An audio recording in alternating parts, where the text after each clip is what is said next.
3 weeks later, Deho stood in front of a room full of Valorian botanists and tried not to panic. They all watched him with their 4 eyes, waiting for him to speak. Behind him, a screen showed images of the Cathar blossoms in various stages of health. So, he began nervously, the most important thing to understand is that plants are alive. I know that sounds obvious, but I think sometimes we forget it. One of the botanists raised a long-fingered hand. We are all trained biologists. We understand that plants are living organisms. Right, but do you treat them like living things or like objects? Deho clicked to the next image. This is a Cathar blossom following traditional protocol. Everything by the book. Watered exactly on schedule. Light cycle precisely calibrated. Temperature controlled to the exact degree. And it's dying. He clicked again. This is the same species after 3 weeks of adaptive care. We water it when it needs water, not when the schedule says. We adjust the light based on how the plant responds. We pay attention to what it's telling us. Plants cannot speak, another botanist said. Not with words, but they communicate constantly. Deho pointed to details in the images. See how the leaves curl? That means too much light. See this yellowing? That's a nutrient deficiency. These brown spots? Overwatering. Plants show you what they need if you look. Thaline, who sat in the front row, nodded. This is what I failed to understand for 70 years. I was reading the protocols instead of reading the plants. The teaching session continued for another hour. Some botanists were eager and asked many questions. Others seemed resistant, uncomfortable with abandoning their traditional methods. But slowly, Deho could see understanding spreading through the room. After the session ended, a young botanist approached him. Teacher Deho, may I ask something personal? Of course. And you don't have to call me teacher. I'm still learning too. Why do you care so much? These are alien plants. They mean nothing to your species. Deho thought about the question. When I was a kid, my grandmother had a garden. She taught me to care for it. She said plants were like people. They all need different things to thrive. Some need lots of attention. Some need to be left alone. The job of a gardener is to understand what each one needs and provide it. He looked at the young botanist. It doesn't matter if they're from Earth or from the other side of the galaxy. Life is life. It deserves care. The botanist was quiet for a moment. This is a very human way of thinking. Maybe, but it works. As Deho left the teaching room, his communicator buzzed. It was Commander Velnar, requesting his presence in the command center. When Deho arrived, he found the center buzzing with activity. Ah, Deho, Velnar said. The Queen wants an update on the Human Innovation Initiative. Can you brief me on the botanical section's progress? Sure. We have 12 Valorian botanists now working with adaptive care methods. The Cathar blossoms are thriving. We've also started working on the station's food gardens. Yield has increased by about 15% so far. Excellent. What about problems? Some resistance from older botanists. They feel like we're disrespecting tradition. But Thaline has been amazing at bridging that gap. She explains things in ways they can accept. Velnar nodded, making notes. And the other departments? I don't know much about them. I've been focused on plants. Then let me tell you. It's remarkable. Velnar pulled up data on the main screen. Engineering section. Kijun and his team have improved power efficiency by 30% now. Medical section. Hay1 has reduced patient recovery time by 25%. The humans you recommended from Earth have integrated well. They're finding solutions to problems we've struggled with for years. That's great, Deho said, genuinely pleased. It's also causing problems. Velnar sighed. Not all Valorians are happy about this. There have been complaints, formal protests. Some of the traditionalist faction are demanding the program be shut down. Because it's working? Because it's changing things. Change frightens people, even positive change. Velnar looked tired. High Counselor Murtok has been gathering support. He's calling for a full council review of the program. Before Deho could respond, alarms began blaring throughout the command center. Officers rushed to their stations. Screens lit up with red warning symbols. What's happening? Deho asked. Emergency on the agricultural deck, an officer reported. Complete system failure in hydroponic section 3. The life support plants are dying. We have maybe 6 hours before air quality becomes dangerous. Velnar's face went pale. Get the emergency team there now. Sir, the emergency team is already there. They can't figure out what's wrong. The systems show no malfunctions, but the plants are failing rapidly. Deho felt his stomach drop. Hydroponic Section 3 provided oxygen for nearly a quarter of the station. If those plants died, thousands of people would be in danger. I need to see it, he said. You're a botanical consultant, not an emergency technician. Velnar said, plants are plants. If they're dying, maybe I can help. Velnar hesitated only a moment. Go. Take anyone you need. Deho ran. He grabbed his toolkit from his quarters and headed to the agricultural deck. When he arrived at Section 3, he found chaos. Valorian technicians swarmed around massive tanks of water filled with dying plants. The green was turning yellow and brown before his eyes. Thalain was already there examining the plants with a scanner. Deho, thank the stars. Something is killing them, but I cannot determine what. All the chemical balances are perfect. The temperature is correct. Everything is according to protocol. Deho looked at the massive hydroponic system. It was impressive. Rows and rows of plants growing in nutrient-rich water, their roots dangling in the controlled environment. But something was very wrong. Tell me about the system, he said quickly. It's automated. Water is circulated, filtered, and enriched with nutrients. The plants grow continuously, providing oxygen and recycling carbon dioxide. It's been running perfectly for 2 years. When did the plant start dying? Approximately 3 hours ago. Suddenly and rapidly. Deho knelt by one of the tanks and pulled out a plant. The roots were brown and slimy. He smelled them and grimaced. Root rot. The whole system is infected. Impossible, a technician said. The water is perfectly clean. We just tested it. Tested for what? Standard contaminants, toxins, chemical imbalances. What about bacteria? The technician looked confused. Bacteria? Deho couldn't believe it. You have an organic system running for 2 years and you never check for bacterial growth. The filtration system removes all impurities, the technician insisted. It removes particles. It doesn't kill bacteria. Deho stood up, his mind racing. You have a closed water system. The bacteria have been building up for months, maybe longer. They finally reached critical mass and started attacking the roots. But the protocols... The technician began. Forget the protocols, Deho snapped. He immediately regretted his tone. I'm sorry, but we don't have time for protocols. These plants will be dead in a few hours. We need to act now. Thalain put a hand on his shoulder. What do you need? Hydrogen peroxide, lots of it. And we need to flush this entire system. Kill the bacteria, clean everything, then replant with healthy stock. That will take hours. We don't have hours. Then we work fast. Deho turned to the assembled technicians. I need teams. 1 to drain and clean the tanks. 1 to prepare new nutrient solution with antibacterial additives. 1 to harvest healthy plants from other sections for replanting. Can you do that? The technicians looked at each other uncertainly. They were used to following protocols, not taking orders from a human. Do it, Thalain commanded. He is right. We have no time for hesitation. The next 4 hours were frantic. Deho worked alongside Valorians, showing them how to flush the system, how to identify healthy plants, how to create an antibacterial solution using station chemicals. They worked without stopping, racing against time. Commander Velnar arrived with more workers. The Queen has been informed. She's watching from the command center. Tell me what you need. More hands, Deho said, not looking up from his work. And someone to design a bacterial testing protocol for this system. We can't let this happen again. Consider it done. Slowly, the tanks were cleaned and refilled. Healthy plants were transplanted. Deho added compounds to the water that would prevent bacterial overgrowth. He explained everything he was doing to the watching Valorians, turning the crisis into a teaching moment. Finally, 6 hours after the emergency began, the system was running again. The new plants were already starting to recover. Air quality monitors showed improvement. Deho sat down heavily on the floor, exhausted. His hands were covered in plant residue and chemical burns. His back ached. But they had done it. Thalain sat beside him. You saved the station. We saved it, Deho corrected. I couldn't have done any of this without your team. But you knew what to do. We did not. She looked at him with something like wonder. In my entire life, I have never worked like that. Without protocols. Without approval, just doing what needed to be done. It's called problem solving. Deho said with a tired smile. It's what humans do best. The next day, Queen Therazine called another council meeting.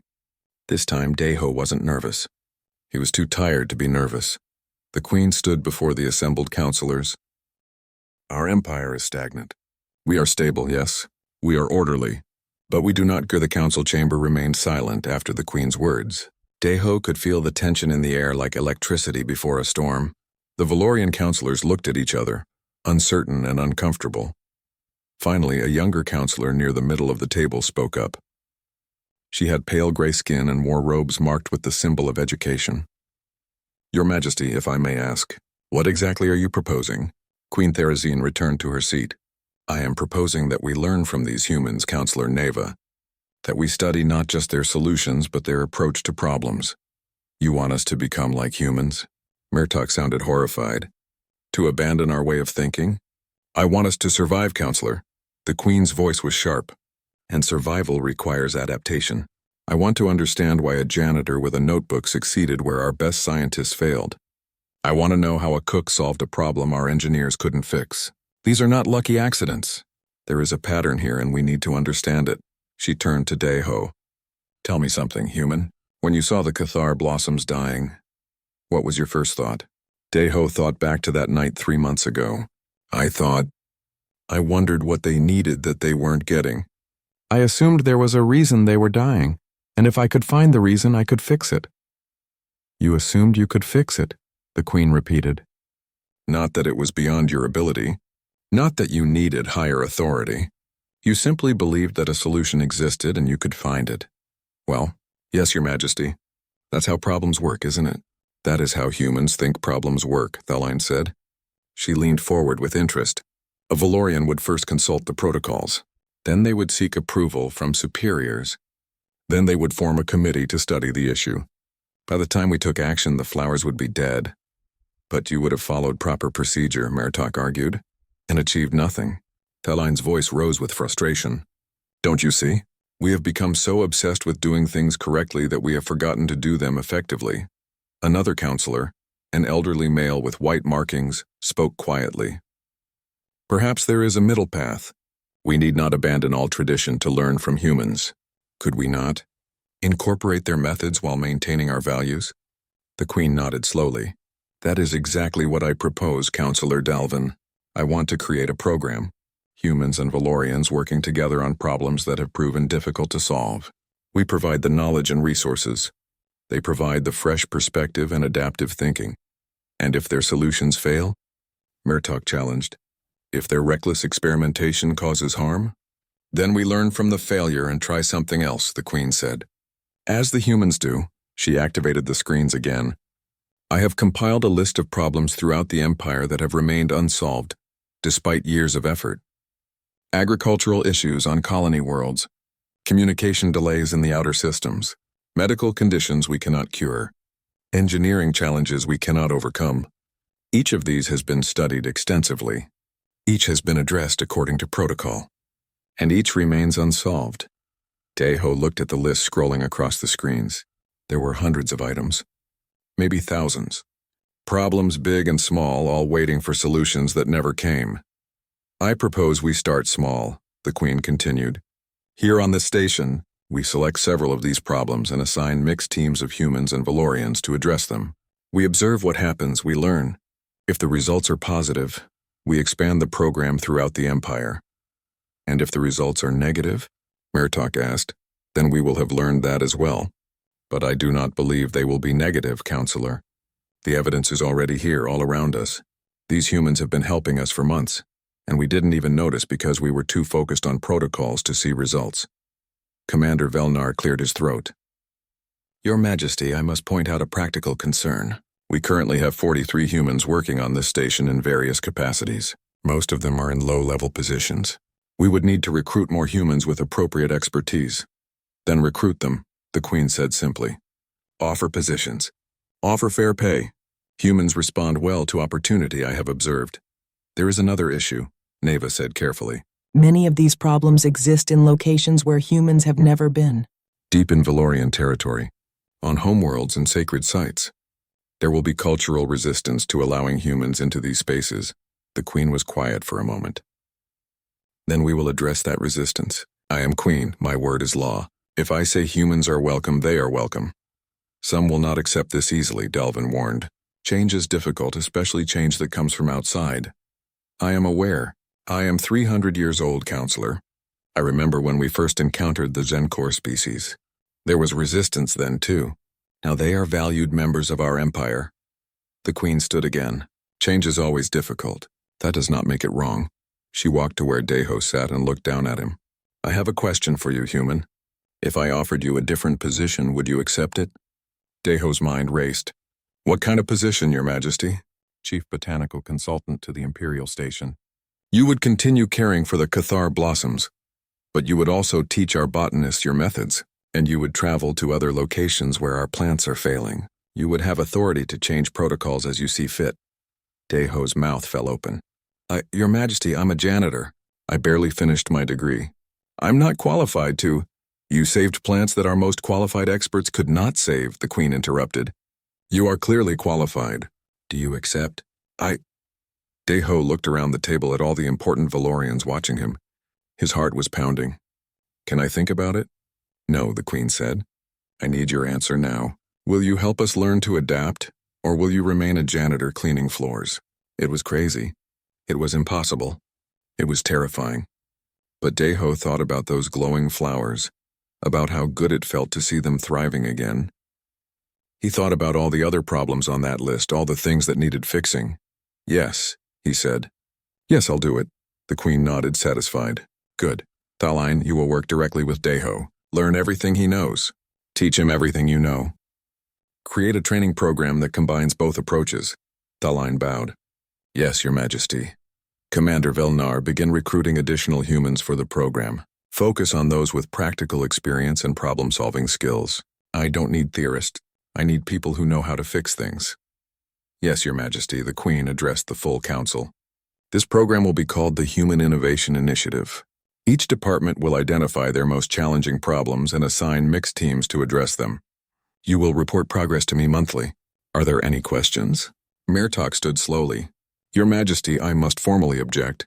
This program undermines 3,000 years of tradition. It elevates primitive thinking above proven wisdom. It is dangerous and irresponsible. Your objection is noted, High Counselor, and overruled. The Queen's tone left no room for argument. We are not abandoning tradition. We are adding new tools to our approach. Traditions that cannot adapt are not wisdom. They are obstacles. I fear you are making a terrible mistake, Mirtok said stiffly. Perhaps I am.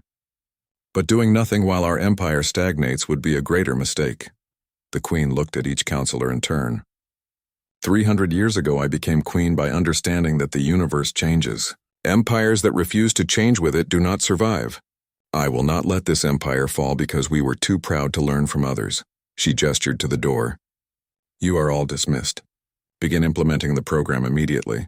I want the first results in 30 days. The counselors filed out, some excited, others clearly unhappy. Deho started to leave with them, but the Queen called him back. Wait, Deho. I wish to speak with you privately. When they were alone, the Queen's formal manner softened slightly. She sat in a chair across from him, suddenly looking tired. You are afraid, she said. It wasn't a question. Terrified, Your Majesty, Deho admitted. I'm just a guy who likes plants. I don't know anything about running programs or teaching important people. Good. Fear means you understand the responsibility. The Queen leaned back. Let me tell you something, Deho. I have ruled for 3 centuries. I have made thousands of decisions. Some were brilliant. Some were disastrous. But do you know what I have learned? No, Your Majesty. The best decisions are usually the scariest ones. The safe choices keep things stable, but they don't move us forward. You scared me last night. Deho blinked. I did? You showed me that my sacred flowers, symbols of my legitimacy tied to my bloodline for millions of years, respond to kindness and attention more than they respond to royal blood. That is terrifying. It means everything I believed about them might be wrong. I'm sorry, Your Majesty. Don't be. You gave me the truth. Truth is more valuable than comfort. The Queen stood. I need you to continue being honest. When you see something that doesn't work, say so. When you think we're following a protocol that makes no sense, challenge it. That's your job now. Even if it upsets people, especially if it upsets people. Comfort and progress rarely coexist. The Queen walked to the window, low. The next morning, Deho arrived at the botanical wing to find it full of people. Valorian scientists and botanists crowded around the Cathar blossoms. taking measurements and arguing in their musical language. They all stopped talking when they saw him. A tall female Valorian approached him. She wore the white robes of a royal botanist with silver threads showing her high rank. Her face was lined with age and her eyes were sharp. "You are the human," she said. It wasn't a question.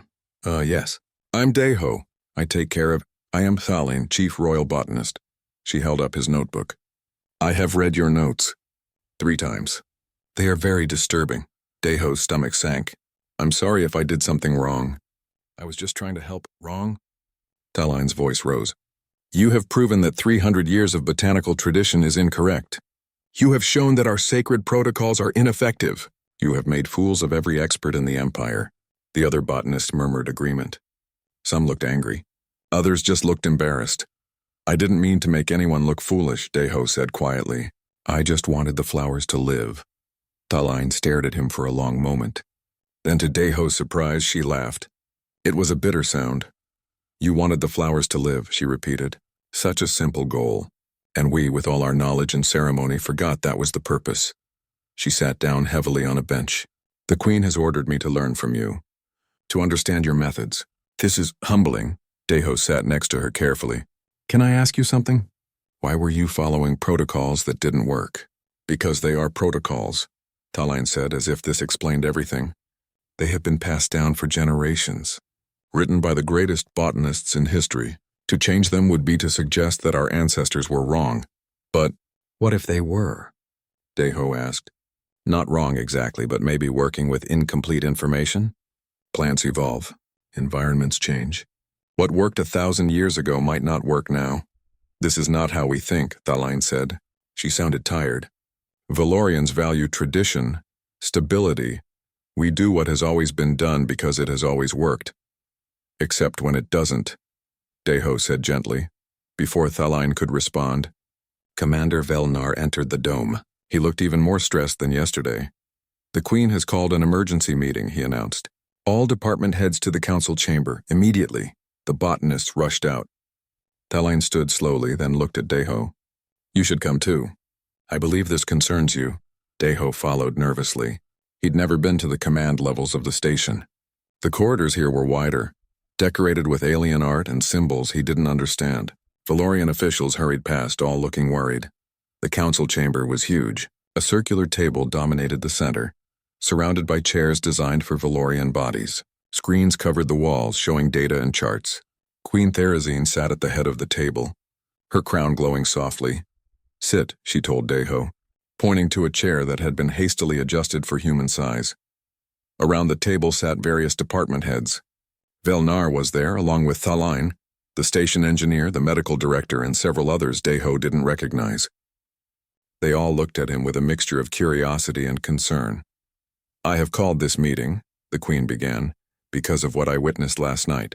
The human Deho succeeded in reviving the Cathar blossoms using methods that contradict our established protocols. This made me curious. I ordered a full review of human activities on this station." She touched a control and the wall screens lit up with data. "The results are remarkable and disturbing." The Queen gestured to the first screen. "Engineering section. The main power grid has been operating at 23% above expected efficiency for the past 2 months. Station Engineer Korval, can you explain this?" A large Valorian stood nervously. "Your Majesty, we discovered that one of the human engineers, a man named Jae-sung, had been making small adjustments to the power distribution. He claimed the original design was wasteful and inefficient. Did you punish him?" "No, Majesty. The improvements were undeniable. We allowed it to continue." The Queen nodded and moved to the next screen. Medical section. "Patient recovery times have decreased by an average of 18%. Medical Director Zainara, a female Valorian with blue markings on her face, stood. "Your Majesty, a human medical assistant named Haywan noticed that our Valorian patients were deficient in certain minerals. She suggested a dietary supplement. We were skeptical, but it worked. Recovery times improved dramatically." "Did this supplement come from our medical protocols?" "No, Your Majesty. She based it on human nutritional science and adapted it for our biology." Another screen. Food services. Waste recycling efficiency has increased by 47%, an astounding number. The human cook Yuna apparently solved a 6-month problem using something called fermentation. She learned it from making food on her home world. More screens. More examples. Humans fixing things that Valorians thought were unfixable. Humans improving systems that had been perfect for centuries. Each department head had a similar story to tell. And finally, the Queen said, pulling up the last screen, we have the maintenance department. Our computer systems have been running more smoothly. Strange glitches have disappeared. The environmental controls respond faster. All because a human maintenance worker named Ki-jun decided that our technical manuals were too complicated and found simpler solutions. She turned off the screens and looked around the table. In the past 3 months, humans on this station have quietly revolutionized nearly every department. They have broken protocols, ignored regulations, and disregarded centuries of tradition, and in doing so they have made everything better. The silence in the room was thick. Daiho wanted to disappear into his chair. This presents a problem, the Queen continued. Or perhaps an opportunity. I am not yet certain which. An older Valorian at the far end of the table stood. He wore dark robes with gold symbols. Your Majesty, with respect, this is clearly a problem. These humans are undermining our ways. They are changing things without permission or proper study. This is dangerous. Dangerous? The Queen asked. High Counselor Murtok, please explain how improved efficiency and better outcomes are dangerous. Because they come without understanding. Murtok's voice was passionate. These humans do not respect our traditions. They do not honor the wisdom of our ancestors. They see a problem and immediately try to fix it, without considering why things are done as they are. This leads to chaos. It leads to results, Talain said quietly. Everyone turned to look at her. I have spent my entire life studying the Cathar blossoms. I followed every protocol perfectly, and they were dying. This human janitor, with his notebook and his simple observations, saved them in 3 months. Perhaps our traditions need chaos. Treason, another counselor hissed. Truth, Talain shot back. I love our traditions. I have dedicated my life to them. But what good are traditions that fail? Arguments broke out around the table. Valorians shouted at each other in their language. Daiho sat very still, trying not to be noticed. The Queen raised one hand and silence fell immediately. I have made a decision, she said, but first I wish to hear from the human. Daiho, stand. Daiho stood on shaky legs. Tell me honestly, the Queen said. Do you have any respect for Valorian traditions? Daiho swallowed hard. Yes, Your Majesty. I think traditions are important. They connect us to the past. They give us identity and purpose, but traditions should serve life, not the other way around. If a tradition helps people, keeps them safe, makes them happy, then it's valuable. But if a tradition causes suffering or prevents growth, maybe it needs to change. He took a breath. The Cathar blossoms are beautiful. The tradition of caring for them is noble. But the specific protocols were killing them. I didn't disrespect the tradition. I chose to save the flowers instead of following rules that didn't work. Even though you knew you could be punished? Yes, Your Majesty. Because some things are more important than following orders. The Queen leaned back in her chair. She looked at Daiho for a long time. Then she looked at each of the counselors in turn. The human speaks wisdom, she finally said. Uncomfortable wisdom, but wisdom nonetheless. We Valorians have become so focused on maintaining tradition that we have forgotten to ask if our traditions still serve their purpose. We follow protocols because they are protocols, not because they are effective. Your Majesty, Murtok began. I am not finished. The Queen's voice was steel. For 300 years I have ruled this empire by upholding tradition, by maintaining what has always been, and in that time, I have watched younger races surpass us in innovation and growth. I have seen the humans go from primitive planet-bound creatures to a spacefaring civilization in mere centuries. I have wondered why, she stood. Now I understand. Humans do not wait for permission to improve things. They do not need centuries of study before taking action. They see a problem and attempt a solution. If it fails, they try something else. They adapt. They evolve. They do what is necessary regardless of what is traditional. This is precisely why they are dangerous. Murtok insisted. No, Counselor. This is precisely why they are valuable. The Queen walked around the table slowly. Daiho felt like his heart might explode. He stared at the floor, afraid to look up at the alien Queen. Her voice had been like ice. He was definitely getting fired. Maybe worse. He didn't know what Valorians did to humans who broke their rules. I asked you a question, human. The Queen's voice was still cold. What have you done to these flowers? I was just taking care of them, Your Majesty, Deho said.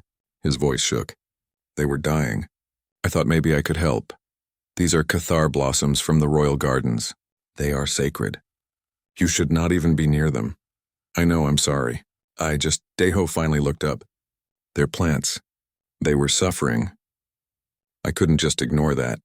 The Queen stared at him with her 4 large eyes. Deho had never been this close to a Valorian before, especially not one this important. She was terrifying. Beautiful in a strange way, but mostly terrifying. How long have you been doing this? She asked. About 3 months? Maybe longer? Deho rubbed the back of his neck. I work the night shift. I clean this wing. I noticed the flowers were turning brown. The staff botanists seemed really worried, but they weren't in here much, so I started checking on them when I finished my cleaning duties. And you knew how to care for Cathar blossoms? No, Your Majesty. I didn't even know what they were called. Deho gestured at the plants around them. But I used to be an agricultural engineer back on Earth before I needed this job. I know plants. These were clearly getting too much water and not enough carbon dioxide. The light cycle seemed wrong, too. The Queen's face showed no emotion. You changed the care protocols? Yes? Deho winced. I'm really sorry. I know I wasn't supposed to touch anything, but they were dying, and show me what you did. Deho blinked. What? Show me. Explain your process. This wasn't what Deho expected. He thought he'd be thrown in a cell or kicked off the station. But the Queen seemed genuinely curious. He bent down carefully and picked up one of the pots.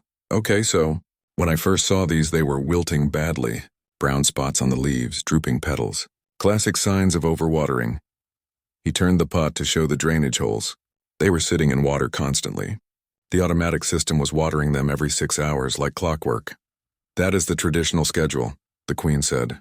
It has been used for centuries. Right, but plants don't care about tradition, Your Majesty. They care about their actual needs. Deho set the pot down gently. I tested the soil moisture every day for a week. These flowers needed water every 9 to 10 hours, not every 6. So I may have broken the automatic waterer in this section, just a little. To adjust the timing, the Queen's eyes narrowed slightly. Deho rushed to continue, and the light. The panels were set to match the Valorian homeworld, I think. 16 hours on, 8 hours off. But these flowers kept turning away from the light during certain hours. So I checked the station library, I hope that's okay, and found that Cathar blossoms originally come from a moon, not a planet. The light should be irregular, not constant. You read about the flowers? The Queen sounded surprised, of course. How else would I know what they needed? Deho pulled a small notebook from his pocket. It was worn and dirty, filled with handwritten notes. I documented everything. Growth patterns, color changes, how they responded to different conditions. See, here on day 15, I noticed they perked up when I was working nearby, but drooped when I left. That's when I realized they needed more carbon dioxide. He flipped through pages covered in sketches and measurements. Humans exhale carbon dioxide. These flowers love it. So I started, talking to them, singing sometimes, just to give them the gas they needed. I know it sounds stupid.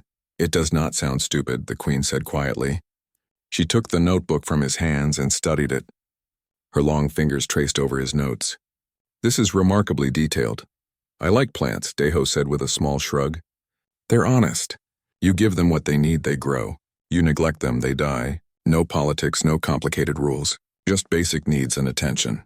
The Queen continued reading his notebook. Deho shifted nervously. He had no idea what she was thinking. Her face was like stone. The glowing, she finally said. How did you make them glow? I didn't do anything special for that, Your Majesty. They just started glowing about 2 weeks ago. I thought maybe it meant they were healthy again. The Queen looked at him sharply. You don't understand. Cathar blossoms only glow in the presence of Valorian royalty. It is a genetic trait. They should not glow for you. Deho felt confused. But they're glowing right now, and I'm definitely not royalty. I am aware. The Queen walked slowly around the circle of plants. Each one glowed brighter as she passed. This should be impossible. Yet it is happening. She stood silent for a long moment, just watching the flowers. Deho didn't dare speak. He could hear his own heartbeat in his ears.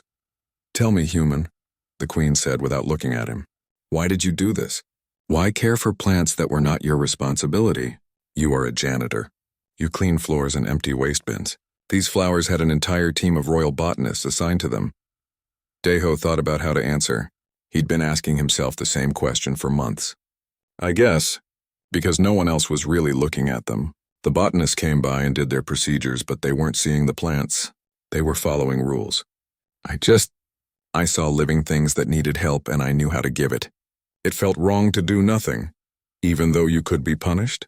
Even though," Deho said, "some things are more important than rules." The Queen turned to face him fully. Her expression was unreadable. "That is a very human thing to say."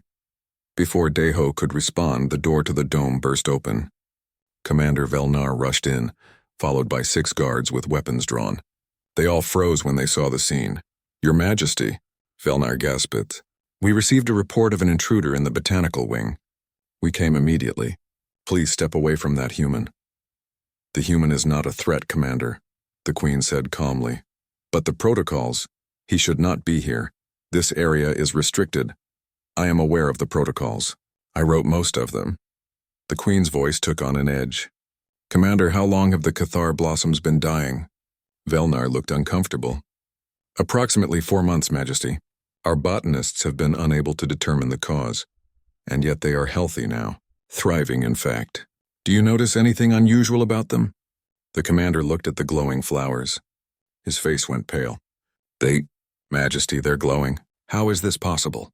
"An excellent question." The Queen picked up Deho's notebook. "This human has been caring for them. Against protocol. Against orders. And he has succeeded where our best botanist failed." Velnar stared at Deho like he'd grown a second head. "A human? Caring for sacred royal flowers? That's impossible," the Queen interrupted. "Yes, Commander. That is what I thought as well. And yet here we are, surrounded by impossible glowing flowers." She handed the notebook to Velnar. "Read this. Then I want a full report on all botanical care procedures on this station. I want to know exactly what protocols our botanists were following and why they failed." "Yes, Your Majesty." "Right away." Velnar took the notebook carefully as if it might explode. The Queen turned back to Deho. "You will continue caring for these plants." "That is an order. Yes, Your Majesty," Deho stammered. "And you will teach our botanists your methods. I want to understand how you achieved this." "Of course. I'd be happy to help." The Queen studied him for another long moment. "What is your name, human?" "Deho, Your Majesty. Deho Kim." "Deho," she repeated slowly, testing the sounds. "You have done something remarkable today. You may not understand how remarkable, but you will." She swept past him toward the door, her robes flowing behind her. The guards scrambled to follow. At the doorway, she paused and looked back. "Oh, and Deho, fix the watering system properly this time. Breaking station equipment is still against regulations." Then she was gone, leaving Deho standing alone among the glowing flowers, wondering what had just happened. The alarm bells screamed through the command center of Valorian Imperial Station. Commander Velnar dropped his data tablet and stared at the massive screen showing incoming ships. His 4 eyes widened in pure terror. "The Queen," he whispered. "She's back early." The other Valorian officers scrambled to their stations. Their tall, gray-skinned bodies moved with sudden panic. Queen Therazine wasn't supposed to return for another 3 cycles. Her diplomatic mission to the outer territories should have kept her away for weeks more.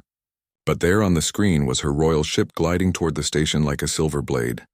"All units to attention," Velnar barked into his communicator. "Royal Protocol Alpha. The Queen arrives in 20 minutes. Throughout the massive space station, Valorians rushed to prepare. They straightened their uniforms. They checked every corner for dust. They made sure all systems showed perfect operation. Everything had to be flawless for Queen Therazine. She was not known for forgiveness. The Queen had ruled the Valorian Empire for 300 years. She had seen civilizations rise and fall. She had commanded fleets that could destroy planets. She was tradition itself, walking in flesh and royal robes. And she expected perfection. The royal ship docked with barely a whisper. The airlock opened with a hiss of pressurized air. Queen Therazine stepped onto her station, and every Valorian present dropped to one knee. She was tall even for a Valorian, standing nearly 8 feet high. Her skin had the silver-gray color of ancient marble. Her robes flowed around her like liquid starlight. On her head sat a crown that held 3 crystals from her homeworld, each one pulsing with soft blue light. Her face showed no emotion, which made her even more terrifying. "Rise," she said. Her voice was quiet but absolute. Commander Velnar stood quickly. "Your Majesty, we are honored by your early—" "I require no ceremony," Therazine interrupted. "I will inspect the station personally, alone." Velnar's face went pale gray. "Majesty, please allow me to accompany—" "Alone, Commander." She walked past him without another word. Her entourage of guards and advisors stood frozen, unsure what to do. But the Queen had spoken. They could only watch as she disappeared down the corridor. Therazine walked through the station with slow, measured steps. She had dismissed her guards because she needed to think. The diplomatic mission had not gone well. 3 human colonies had refused to follow Valorian trade protocols. They had been polite but firm. They had said the protocols were outdated and inefficient. The word still bothered her. Outdated. As if 3,000 years of tradition meant nothing to these young, short-lived humans. Humans had only reached the stars 200 years ago.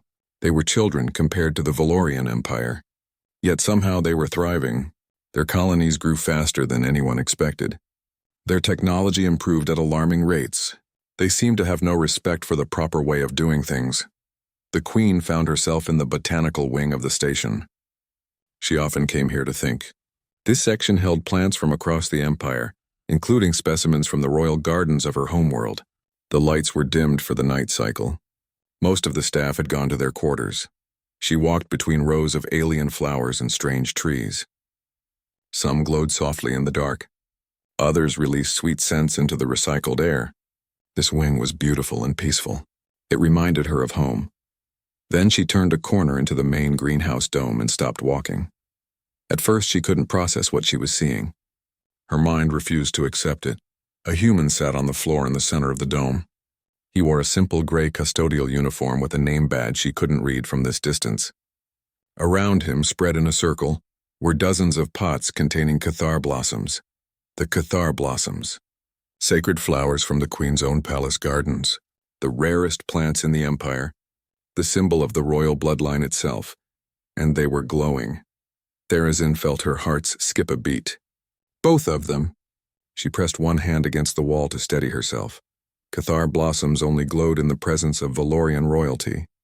It was a genetic response, built into the plants over millions of years of evolution on the royal moon. These flowers could not glow for anyone else. It was impossible. Every scientist in the Empire agreed. Only royal blood could trigger the glow. Yet here they were, shining with soft purple light while a human janitor sat among them. The human was singing. His voice was soft and gentle. The words made no sense to Therazine. Her translator device hadn't activated for some reason, but the tune was simple and sad and strangely beautiful. He sang while his hands moved carefully over the plants, trimming dead leaves, adjusting the soil, moving pots closer or further from the light panels. He worked with such care, such attention, as if these plants were precious to him. One of the blossoms leaned toward him, its petals opening wider. The human smiled and touched it gently. "There you go," he said in his strange human language. "I knew you'd perk up. Just needed some attention, didn't you?" The translator caught those words. Therazine felt something cold move through her. This human was talking to her sacred flowers, her impossible, sacred, royal flowers, and they were responding to him. The Queen stood frozen in the doorway. 300 years of life had shown her many impossible things. She had seen stars die and new ones born. She had witnessed first contact with a dozen species. She had commanded forces beyond imagination, but she had never seen anything like this. The human continued his work, unaware that he was being watched. He moved from plant to plant with practiced ease. He checked each one carefully. He watered some and left others dry. He seemed to know exactly what each plant needed. The cathar blossoms glowed brighter. Therazine realized her hands were shaking. She had been told these plants were dying. The royal botanist had been trying to save them for months. They had followed every protocol. They had performed every ritual. Nothing had worked. The blossoms were fading and no one knew why, but now they were alive, healthy, glowing with the light that meant they were thriving, and a human janitor was sitting among them, singing a song from his homeworld. The queen didn't move. She couldn't. Her mind was trying to understand something that should not be possible. She had built her entire life on certainty, on tradition, on the knowledge that some things were absolute and unchangeable. Cathar blossoms only responded to royal blood. It was law. It was fact. It was the foundation of her legitimacy as queen. Yet here was a human, common and young and utterly ordinary, making the impossible happen with a song and a watering can. Therazine took a slow breath and stepped forward into the dome. Her footsteps were silent, but the human must have sensed movement. He turned, saw her, and jumped to his feet so fast he nearly knocked over 3 pots. His eyes went wide with fear. He looked at her crown, her robes, her face. Then he dropped to his knees and pressed his forehead to the floor. "I'm sorry," he said quickly. "I'm so sorry. I know this area is restricted. The plants were dying and no one else was. I didn't mean to." "Stand," Therazine said. Her voice came out colder than she intended. The human stood slowly, keeping his eyes down. He was young, probably not even 30 years old. His hands were dirty with soil. His uniform had a name badge that read, Dae-ho Kim, Custodial Services. "What?" the queen asked slowly. "Have you done to my flowers?"